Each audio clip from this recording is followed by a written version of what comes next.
Hi, good morning, and welcome to the Effective Software 3 Pains of Fire Safety Management webinar series. So today we are going to be discussing just the general pains that people feel when they're trying to manage their fire safety. And we're joined by a number of contributors today that will be discussing it along with ourselves.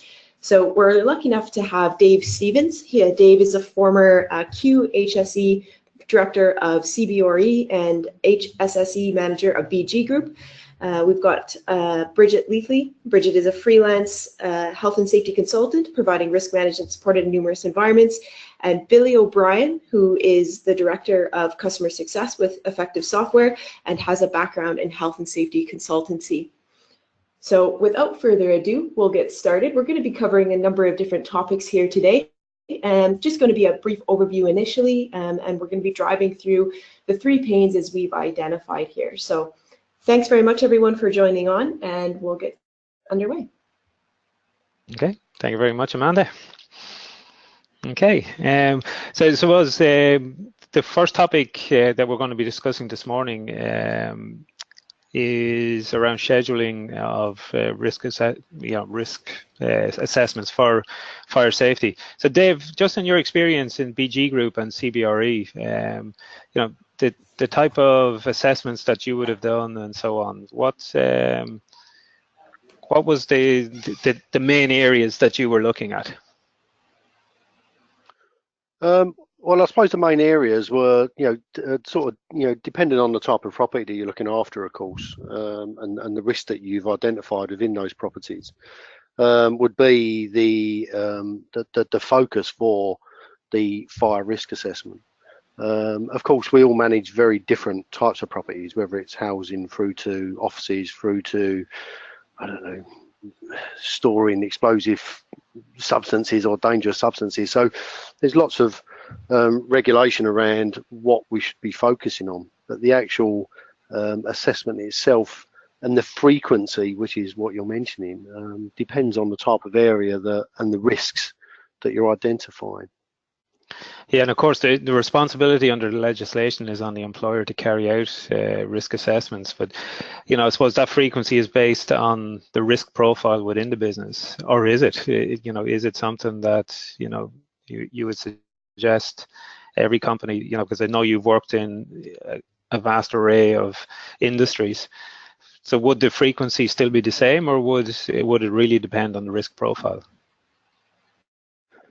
It depends on the risk profile. I mean, if we look at it from a requirement point of view, that requirement to carry out risk assessment is fundamental. As practitioners, we know, it starts with the Health and Safety at Work Act. It pushes through to the requirement within the management regs to do, a systematic examination of your risks, right through to the workplace regs, which has got a much broader kind of requirement.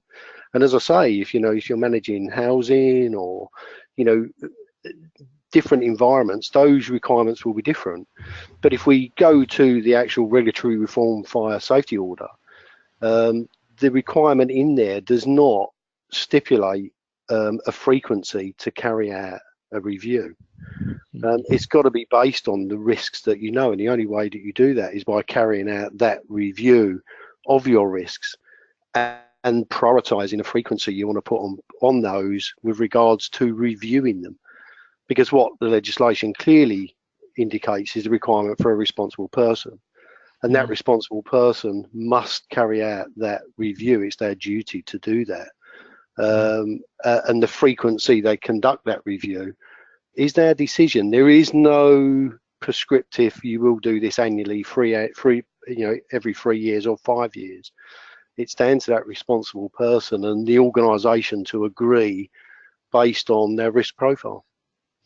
Yeah, and like you mentioned, some of the legislation in the UK, and I know for some of our Irish guests that are dialed in there this morning as well, like there's a lot of legislation in Ireland that covers this. Like, obviously, you have the Health and Safety Act 2005, the General Application Regulations 2007, and you have the Fire Services Act, and then you have the Technical Guidance Document, the Building Regs. So there's a lot of guidance and regulation out there, and I think, you know, the legislation in Ireland is very similar to legislation in the UK, just different headings, different titles. But yeah, exactly as you say, there is no prescriptive, you must do this annually. It's based on risk profile, and it's based on competency as well. And I guess in the event that these schedules do lapse, you know, or you've received an audit from one of your regulatory bodies there, where does that responsibility lie to? Yeah, I suppose, Dave, you might take this one. You've probably dealt with a few visits over the years from the authorities. Yeah, the responsibility clearly lies with the employer, you know, or whoever's managing. In the case of housing, as an example, it'd be whoever's managing that property. But you know, the employer it sits with, because the employer would be the person who agrees the appointment of the responsible person and making sure they're competent. And if there is a visit or just a general finding that you see, or you've changed something, you know, you've conducted some refurbishment work, you know, which would warrant a significant change in your assessment, you've got to act on that, and you've got to respond to those changes or additional new findings. You can't just sit back and hope everything's fine. We know that as practitioners, you know, that's just fraught with danger. You've got to be proactive, not waiting for something to go wrong, or someone else to find it, which is even worse. And I know a lot of our customers get consultants to come in and do that fire audit, fire risk assessment of their premises. And then it's identifying the risk, and then it's tracking the actions and so on then as a result of that. And that's really the key. And I suppose that's where the ownership is for the employer and the responsible person within the organization to follow through on that. Yeah, I think, you know, getting in a consultant, that, you know, someone that you're comfortable with, and that, you know, you deem them as being competent is fine. But you know, what you can't do is you can't offload that responsibility. It remains yours. You know, you may be pulling in someone that you deem to be more competent, and they may use, you know, PAS 79 as a methodology to do that type of assessment, which is fine. But you know, using someone in-house that's competent, you know, is knowledgeable, has got the skills, got the experience, has got the ability, you know, competency can be demonstrated in many ways. It doesn't need to be through a consultancy, but they may be the best people to do it if you've not got that competency in-house. So, you know, I think there's no one fix for all. You know, every organisation is different. Some are very big with big risks, and some are not, and have different challenges. So I think the way that people tackle it would be quite unique to them as an organisation. But competency is key, and demonstrating that you've tested that competency is key as well. Yeah, and I know Bridget was having trouble dialing in, so hopefully she'll be able to join in on the conversation. But I suppose just in terms then of once you have either whether it's a consultant that comes in, does the fire audit, or somebody competent within the organization, I suppose it's really then just how do you flag the follow-up? How do you ensure that the next audit is done? How easy in your experience is it within an organization to follow through and continue that risk assessment, continue that follow-up actions from audits? What I've found in some organisations is that they get someone in who has the title fire risk assessor to do an audit, and they do that every 2 years, and they produce a new report, and then they file the report, and then they do nothing about it, and then 2 years later they get another report. And certainly one organisation I went into, they'd been doing this for I think a cycle of about 3 or 4 2-year periods, where they've got a stack of reports and they've never done anything about it. I also wasn't very impressed with the quality of the reports. So, I mean, I've got a fine NEBOSH certificate, but for the size of operation and complexity of operation they had, I didn't feel that gave me the competence to do the sort of risk assessment that was needed, but it gave me the competence to be able to assess the risk assessments they had and to say they're not suitable and sufficient. So what we did was we then got We vetted 3 or 4 different possible assessors. We got a really good assessment done. And then actually we didn't need to get someone in, a professional in 2 years later, because we then were in a position where the information we got from having one really good fire risk assessment meant that actually then I could train the facility staff to do all of the things that needed to do to make sure that those actions were not just signed off once, but they were being completed on an ongoing basis. So things like the emergency lighting checks and so on. And then the role of the facilities manager, who was the responsible person in that location, was to make sure, not to have to do a formal fire risk assessment every year, but to make sure, okay, so the actions that came out of it was we need to be checking our emergency lighting tests are being done, we need to check that our fire extinguishers are on a service programme, our fire alarm is being tested. So their review was making sure that all of those measures were in place, rather than formally having to review a set of tables and numbers, which never kept anybody safe. It's those controls that need to be reviewed on a regular basis, and not 1 year, 2 year, 3 years, but ongoing. If the emergency lighting is supposed to be checked once a month, well then there needs to be something that flags up if the emergency lighting wasn't done that month. Not wait for 2 years and then say, oh, actually for the last 17 months you haven't been doing emergency lighting checks. You need to flag it up straight away. And is that where you'd say that there's some maybe data loss in regards to when these checks are being done paper-wise? These actions might get noted down once, but then it just kind of goes into a filing cabinet? Absolutely. I mean, worse than that was in this particular building, we did have the situation where when I was making some checks, I kind of was looking back and saying, well, it looks like we haven't done emergency lighting checks for about a year. Actually, they had been done, but the paperwork was sitting on the technician's desk because he hadn't filed it. We did change the system after that, so that actually that was all automated, so that as soon as he did the checks, they went onto the system. But there was quite a backlog of paperwork there, so that was certainly one of the problems. That yes, it was being done, but we couldn't prove that it was being done. And from a compliance point of view, you have to be able to prove that the checks are being done. Not just that you think they've been done, they've been done. But I mean, there's other buildings that I've been into for other clients where 6 month after 6 month audit, you can see that previous auditors, and when I've gone in, I've found the same thing, have said fire alarm hasn't been tested for this building, fire alarm hasn't been tested for this building, fire alarm hasn't, and so on going back. In some cases, this is because there's a difference between the tenant and the landlord. So it's a tenant down as a tenant responsibility, but it's the landlord that runs the alarm system, and the communications aren't that great. And so continuing to do that audit every 6 months is pointless, because actually the action is not being fulfilled. Nobody at a high enough senior level is saying, well, hang on, we need to deal with this and get this done.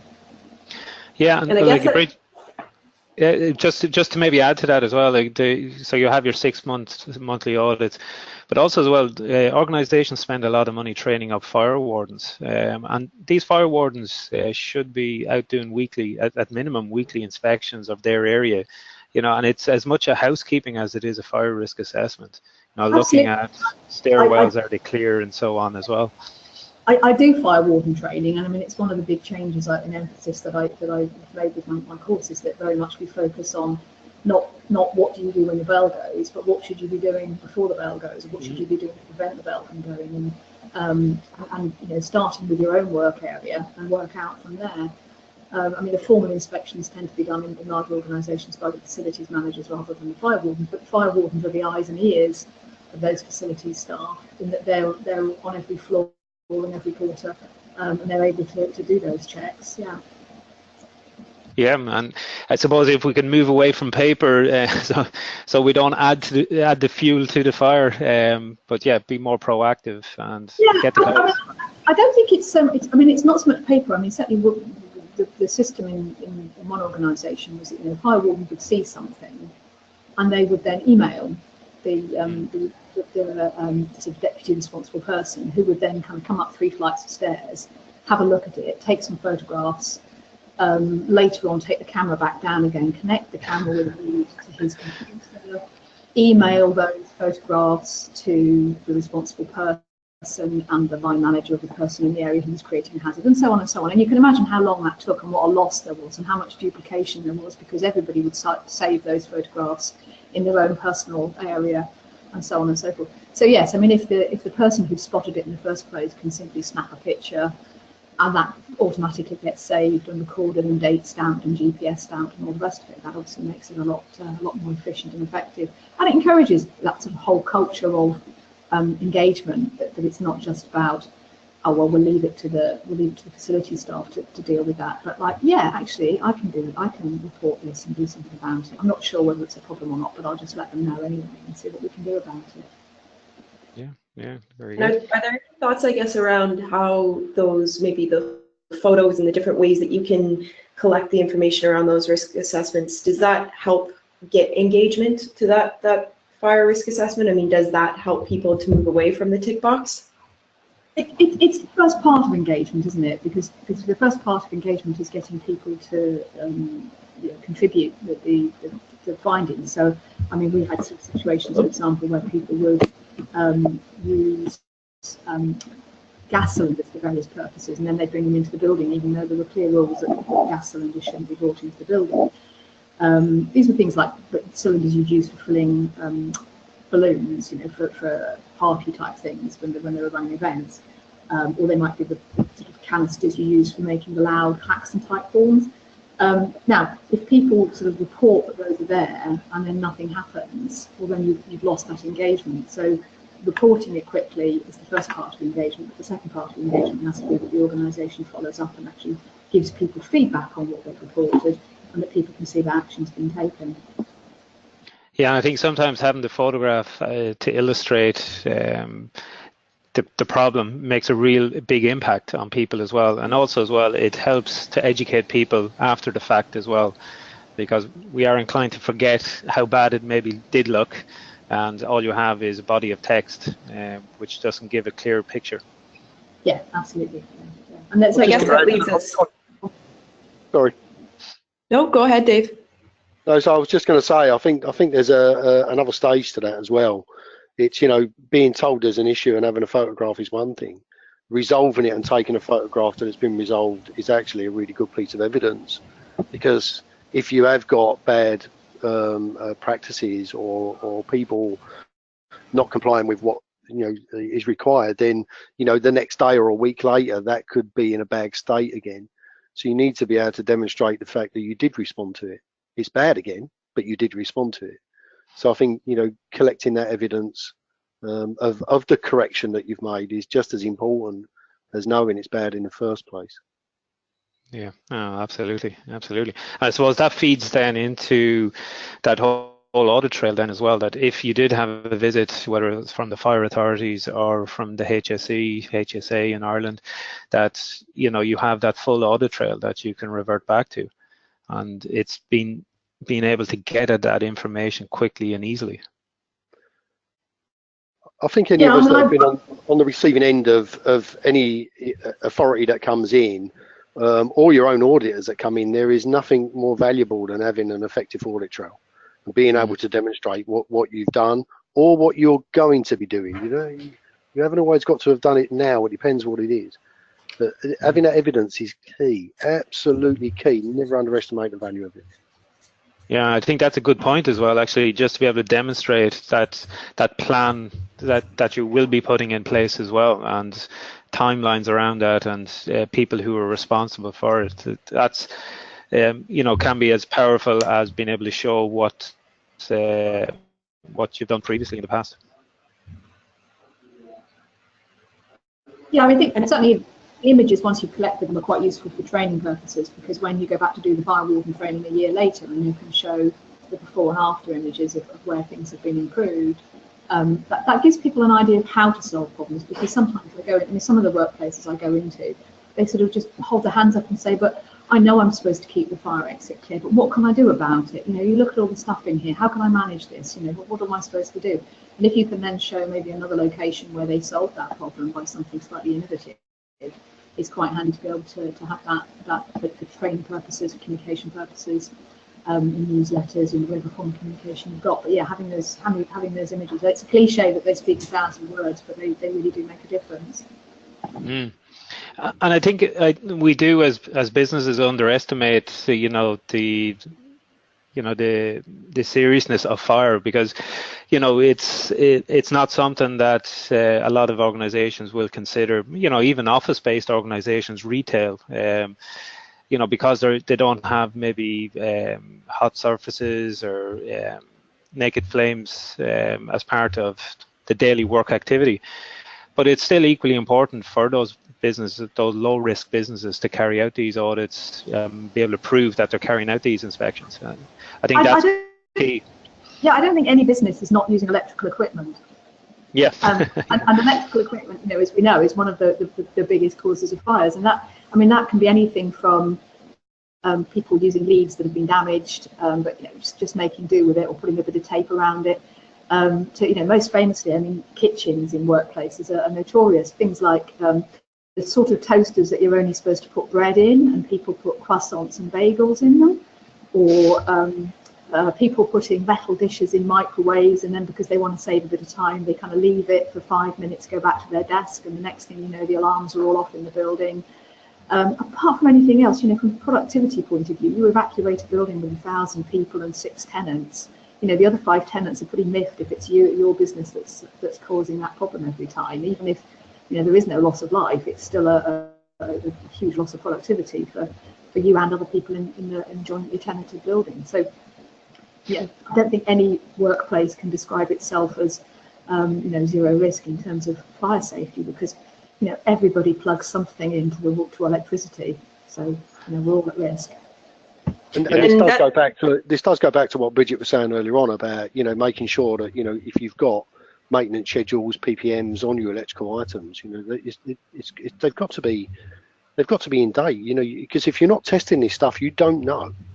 And the one thing that you should be assuring is that you do know, because you know, unless you know there's an issue, you can't resolve it. So, you know, that planned maintenance, that having those schedules up to date is key, particularly when it comes to the infrastructure of the building. And Dave, having overseen, you know, multiple sites and whatnot from yourself, what were the key areas that you were looking to get clarity and visibility on? And, you know, when you were receiving those reports, what did you want to see from them in regards to fire risk?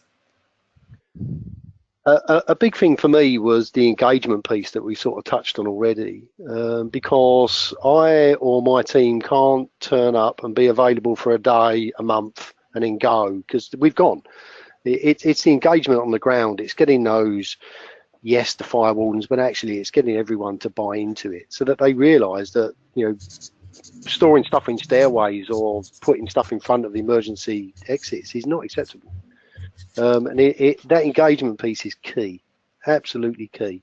You know, as safety practitioners, we know we're very light on the ground in our businesses, but there's people using the spaces every day, and it's those guys that we've got to get to. So that's always been one of my objectives. No matter where I've worked, I've always tried. It's very challenging in some countries and in some environments, but that's always been one of my key objectives. Yeah, it's been able to track the frequency of those audits, and is looking then to see as well if there's any consistent offenders, I suppose, that continue to come up, and then how those actions are being closed out on time. And it's just being able to track the actions. I think there's some of the key metrics that you're looking to achieve, whether it's monthly, quarterly, or annually. And I do think that's where it often goes wrong, because, you know, when I go into organisations and I've got a checklist and I say, right, have the fire extinguishers been serviced? Yes, tick that. Have the emergency lighting been checked? Yes, tick that. Have the alarms been checked? Oh no, they haven't. And then you find out that there's a reason why they can't do it locally. So you escalate it by, you know, emailing off a PDF of your Word document that you wrote your report in, and then nothing happens, and it's that frustration. And then you go back to the businesses, and they're like, well, why bother? You know, they're not. Why should we bother with the checks that we are doing? Because when we ask for help with the checks that we can't do, we're not getting any support. So I do think, you know, it's great to have the tracking as are the local people doing the checks that they're supposed to do.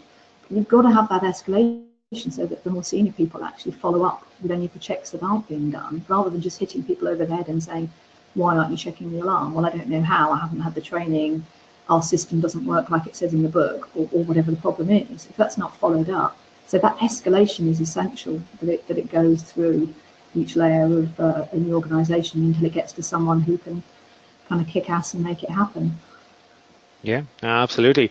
I suppose, like, I worked in the fire services in Dublin for almost 19 years, and saw the impact of what happens when you get it wrong, and it's absolutely devastating, and could be the finish of a business. So like it's something that is easily done, just needs to be consistently done. And guys, just wanted to, I guess, throw out a question that we've got from one of the attendees here. So a bit of a counterpoint, I suppose, to a bit of what we've been speaking on is how, does keeping a paper or an audit trail really make people safer? Is it really more to do with the actions that people are taking rather than the paper or audit trail itself? I think the thing is, yes and no. I mean, the paperwork never kept anybody safe, and certainly sticking numbers on risk assessments doesn't help. But on the other hand, if the fire alarm isn't working, if the emergency lighting is not effective, and when people try and evacuate at 4 o'clock in December, they fall over and they trip over each other. If there's a fire between me and the exit and I've got a fire extinguisher and it turns out that it's depressurized, if those things aren't being done, well, it does make the difference between life and death. And how else do I know that those things are going to be available when I need them in a fire, unless I've got some form of control over it, and that control is likely to involve some sort of audit trail. Yeah, I think so. I think it depends on the environment you're working in as well. If you've got, if you've contracted out your M&E services, and they're really good and they're on top of stuff, and that's the case, and they're hitting their KPIs all the time. I think it maybe the paper's not so important, but you're going to get to a point, hopefully not, but you may get to a point where you need to prove it. And it may not be paper, but you're going to need to prove it somehow. You can't rely on the individuals, because the individuals may not be there, they may move on. You've got to have some form to be able to demonstrate that you are as compliant as you've decided you need to be, which hopefully is compliant enough for the legislation that you're working to. And I think even relying on some sort of supply organisation to do their checks, has been shown certainly in other cases. I mean, there was a prosecution a few years ago where a carpet factory had said, oh, well, that's okay, Allianz do all our pressure vessel checking. So when it exploded, they said, well, it's not our fault, we left that to Allianz. And the carpet factory were prosecuted as well as Allianz for saying, well, yes, you've left it to this supplier, contractor, but you hadn't made any reasonable checks on what they were doing. You'd never asked to see the paperwork. You'd never made any checks to make sure they were doing the right thing. There was a more recent one with some lifting equipment where, again, someone said, but we paid this organisation to do our Lola inspection, so it must have been okay, it's not our fault. And again, it's like, well, yes, but you knew there were problems with that equipment outside of that, and you did nothing about it. So as a client organisation, I quite often help client organisations with their contractor management. They do need to be looking at what the contractors are doing, and whether that's spot checks by observation or whether that's looking at their paperwork. You need to do something to make sure they're doing what they need to do. You can't just say, oh, well, I left it to them. Well, that's brilliant. We're just coming up on the half hour here. So I just wanted to thank everybody for their time and contributions. I'm sure there's a lot more questions that we can address and run through, and it probably warrants maybe a second part of this series. But thanks very much to Billy, Bridget, and Dave for taking part in there today. And by all means, to all the attendees that are out there, please forward on any questions that you do have. Happy to take those and we can address them here after the webinar. We'll be sending out the recording here as well. So thanks very much for all your time this morning. No problem at all.